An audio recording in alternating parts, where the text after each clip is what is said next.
Terima kasih Anda masih bersama kami. Bagi Anda yang baru saja bergabung, kami hadirkan kembali 3 berita utama hari ini.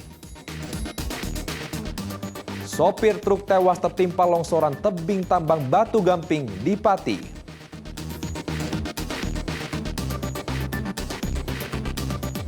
Spanduk bergambar bakal calon Presiden Prabowo Subianto dengan Presiden Joko Widodo bertebaran di sejumlah area publik di Boyolali.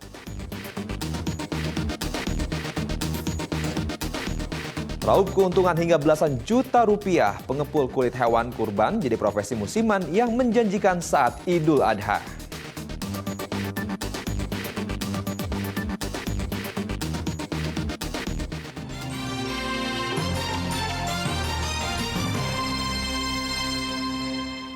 Tambang Batu Gamping di Kabupaten Pati longsor dan menimpa truk yang sedang melintas di bawahnya pada Minggu siang. Akibatnya seorang sopir truk meninggal dunia karena tertimpa material longsor.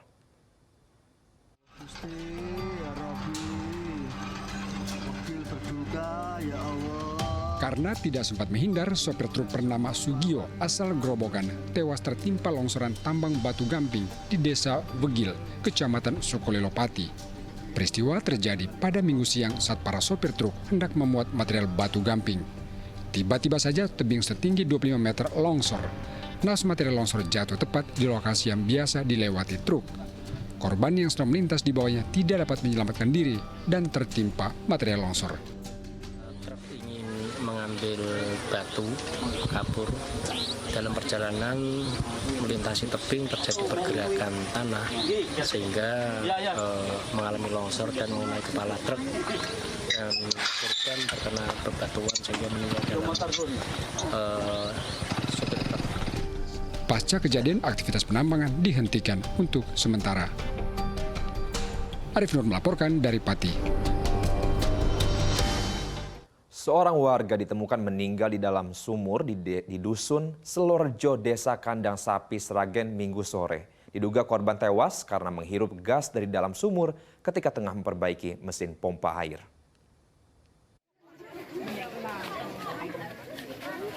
Lama tak kunjung muncul, warga akhirnya menemukan Hendrik Supadi di dasar sumur sedalam 18 meter di Dusun Selorejo, Desa Kandang Sapi, Minggu sore.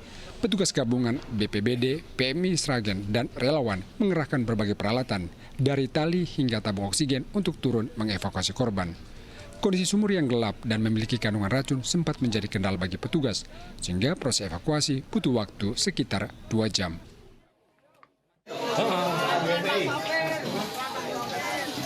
Rangkul ya, Dok? Peluk ya? Peluk ya?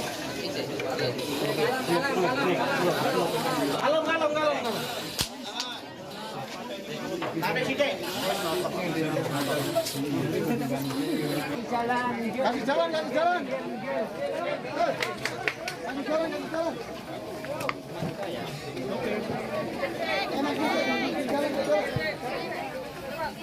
Alhamdulillah pada saat ini jenazah bisa kita angkut bersama-sama dengan tim relawan dan Satgas BPBD Kabupaten Sragen. Korban terjatuh dalam sumur saat sedang memperbaiki sumur. Pemilik sumur curiga lantaran korban tak kunjung muncul, sehingga minta bantuan tetangga untuk mengecek korban. Warga menggunakan alat pancing dan didapati pakaian korban tersangkut alat pancing. Jajaki sama pancing, terus sangkut, terus diangkat-angkat, ternyata korban di dalam. Korban waktu itu lagi ngapain, Mas? Nggak tahu benerin apa, nggak tahu, yang jelas katanya benerin pompa air. Jasad korban langsung dibawa ke rumah duka yang berjarak 200 meter dari lokasi kejadian. Heri Prasetyo melaporkan dari Sragen. Rest area Heritage di Jalan Tol Pejagan Pemalang Brebes ramai saat arus balik liburan Idul Adha kemarin. Selain untuk beristirahat, rest area bekas bangunan pabrik gula zaman Belanda ini juga jadi tempat warga berbelanja oleh-oleh. Arus balik Idul Adha 2023 membuat rest area di bekas lahan pabrik gula zaman kolonial Belanda ini ramai. Ribuan kendaraan memutuskan berhenti sejenak di kilometer 260B Jalan Tol Pejagan Pemalang Brebes. Tak hanya sekedar beristirahat, salat ataupun makan, pemudik juga berburu oleh-oleh khas Brebes seperti bawang merah dan telur asin. Seorang pemudik asal Lampung mengaku sangat nyaman untuk beristirahat dan berbelanja oleh-oleh di rest area bekas bangunan pabrik gula ini. Bagus, malah enak buat berapa ya? Istirahat. Oleh-oleh gitu ya. Sama kita beli oleh-oleh. Suka sekali, senang malah. Kita sholat bisa di situ tadi gitu. Itu jadi berlama-lama juga senang. Senang gitu kan. Karena semua bisa banyak yang bisa dipilih. Oleh-oleh. Pabrik gula Banjaratma ini dibangun pada 1906 saat Indonesia masih dijajah Belanda. Keunikan yang ditawarkan di rest area ini membuat tempat ini menjadi tujuan istirahat dan rekreasi bagi pemudik saat arus balik. Apalagi ada sejumlah arena permainan untuk anak-anak. Memang lokasi kami sangat luas ya, ada 10,6 hektar. Jadi kami tidak memberikan batasan waktu untuk ke para pengunjung untuk beristirahat. Kalau Lebaran baru mungkin ada batasan waktu sejam gitu kan. Kalau sekarang masih tercover kok. Karena kalau Lebaran sampai 20.000, kalau sekarang kan 7.000 sekian kan masih sangat jauh ya. Tercatat sebanyak 8.015 kendaraan singgah di tempat ini saat arus balik Idul Adha. Sugiartono melaporkan dari Brebes. Masih dalam momentum Idul Adha, Ikatan Dokter Indonesia membagikan paket daging kurban kepada warga Terminal Tegal. Bahkan warga diajak berbincang soal cara memenuhi gizi keluarga agar menghindari stunting atau gizi buruk. Ikatan Dokter Indonesia memberikan paket daging kurban ke warga belajar kejar paket sekolah TBM Sakilakerti di Terminal Tegal. Tak sekedar memberikan daging kurban, Ketua ID Kota Tegal juga berdialog dengan warga dan pedagang asongan. Obrolan seputar pembelajaran paket dan menu makanan yang dikonsumsi sehari-hari. Pemberian bantuan daging ini juga membantu warga untuk meningkatkan asupan gizi warga di Terminal Tegal sekaligus mencegah stunting atau gizi buruk. ID dan ID selalu memberikan dukungan kepada pemerintah untuk mencegah adanya stunting. Nah, stunting itu salah satu utamanya adalah kekurangan dari zat gizi. Oleh karena ini adalah salah satu upaya untuk meningkatkan status gizi dari masyarakat supaya nantinya masyarakat pun belajar ternyata bahwa makan daging itu memang perlu untuk menambah gizi supaya tidak ada nanti anak dan cucu kita yang terkena stunting.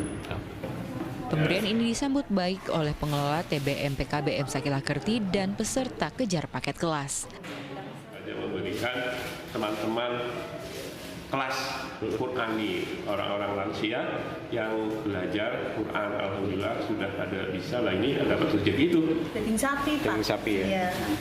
Oke, ini rencananya mau diapain, Bu? Mau dimasak. Mau dimasak, Iya. Dimakan sama keluarga. Alhamdulillah. Masih punya anak kecil, Bu? Masih 2. Iya. Alhamdulillah masih dikasih. Oke. Usai mengunjungi TBM Sakilakerti di Terminal Tegal, ID akan mengunjungi warga lansia di Panti Jombo di Klampok, Kabupaten Brebes. Sugiartono melaporkan dari Kota Tegal. Puluhan pedagang pasar Suryo Kusumo Tlogosari Kota Semarang menabung untuk berkurban di Hari Raya Idul Adha. Hasil tabungan setahun itu bisa untuk membeli 7 ekor sapi kurban yang dibagi-bagikan ke warga sekitar pasar.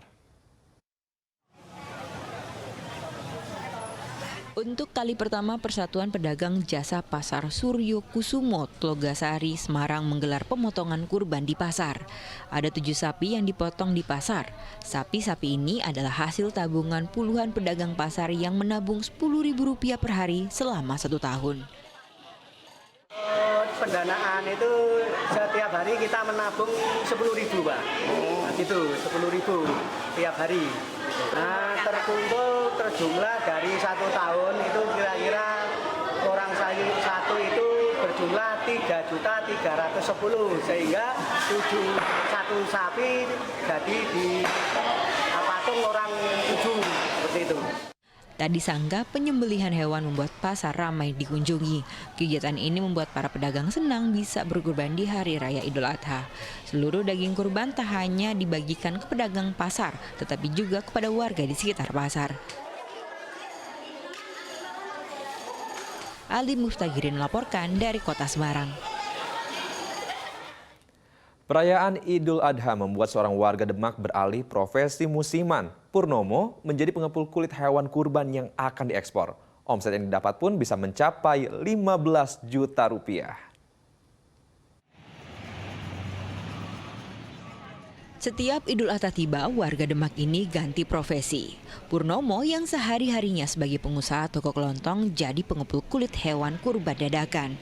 Sudah 10 tahun terakhir, halaman rumahnya di pinggir Jalan Pantura, Semarang, Demak difungsikan untuk mengepul kulit hewan kurban yang baru disembelih. Jika tidak segera dilumuri garam, kulit hewan akan membusuk. Namun pria berusia 50 tahun ini mengatakan usaha kulit sedang lesu atau turun Rp5.000 dari tahun lalu. Ditambah lagi harga garam saat ini cukup mahal. Harga kulit domba sekitar Rp35.000 per lembar, lalu untuk kambing sekitar Rp20.000 per lembar dan kulit sapi seharga Rp4.500 hingga Rp5.000 per kilogram. Kalau harga tergantung ya pabrik nanti berapa, kan diseleksi lagi. Enggak, kalau dari pengepul sini belinya? Pengepul kalau basah, ini kan masalahnya garam mahal. Garam 1 kilonya kan Rp5.000. Kalau basah sekarang Rp4.500. Tahun ini agak sepi masalahnya, luar ekspornya lesu, Eropanya lesu. Untuk tetap dapat kulit tapi tidak sebanyak yang tahun dulu. Kenapa tuh Pak? Harganya jatuh, ekspornya biaya beli luar lesu. Dalam 3 hari, Purnomo mengumpulkan 8 ton kulit sapi serta 1.500 lembar kulit domba dan kambing. Dari profesi musiman ini, Purnomo bisa meraup 10 hingga 15 juta rupiah. Biasanya kulit kambing dipakai sebagai bahan sepatu wanita, sedangkan kulit sapi umumnya diolah menjadi sarung tangan hingga jok pesawat. Ali Muftagirin melaporkan dari Demak.